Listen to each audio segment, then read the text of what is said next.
Guys, ito ay motor ng washing machine. So sira na po siya, pero gusto kong ipakita sa inyo para malaman nyo kung bakit ko nasabing sira na itong motor na ito.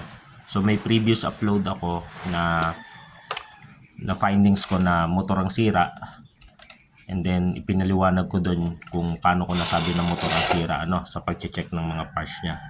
So ngayon, bago ko ito palitan, ipakikita ko sa inyo kung paano ko nasabi na motor ang sira.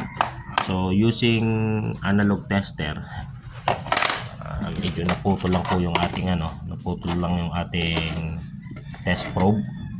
So makikita nyo nasa times 10. Using analog tester is itetest natin itong mga wires nya, So buhat sa common, which is yung black. Yan yung common nya, yung kulay black. So yung common nya is itong black. Ilagay natin yung isang test probe sa black, and then pasensya sa ingay guys So yung isang test probe sa black, okay, so ilagay natin then yung isang test probe ay sa red. So again, yung black ang common, tapos itong red and blue forward reverse. So yung isang test probe lagay natin sa black, tapos lagay natin muna dito sa red. Kung mapapansin nyo, pumalo, di ba? So goods yung red, kaya sabi ng customer, pag nag-forward, aandar. So kasi good yung red. So ngayon, dito tayo sa reverse sa blue. Kung mapapansin nyo, wala talagang palo.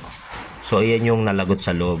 Kaya pagdating sa reverse, ayaw na niyang pumalo. Kasi nga, ay wala na siyang contact sa loob, So yan ay gamit ang ating analog tester.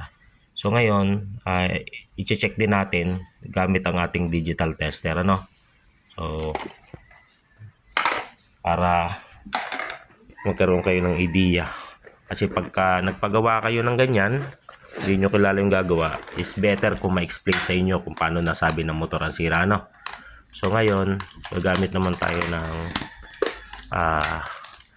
digital tester. So ito digital, ito clamp tester na rin.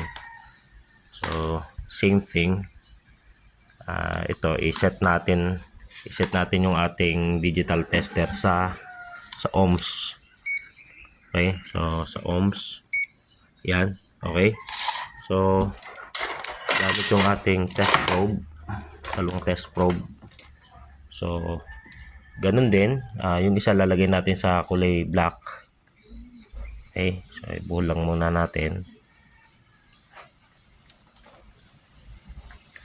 and then so nasa common na yung isa, and then lagay natin sa red, which is yung kanina sa ating analog pumalo. So red. Okay, kung makikita nyo, pumalo siya sa red, ayan, black and red. So black yung common, so red yung isa, and then kaya umaandar doon sa isang direksyon. So kung halimbawa yung red ang forward, so kaya siya umaandar kasi nga mayroon pa siya.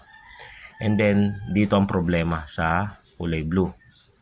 So sa kulay blue, mapapansin nyo, wala talagang palo. So ibig sabihin, yung dalawang linya buo, yung blue sira. So yan po yung naging problema, kaya hindi umaandar yung washing machine ng ating customer. So ganyan guys, bibilan lang po natin to ng kapalit.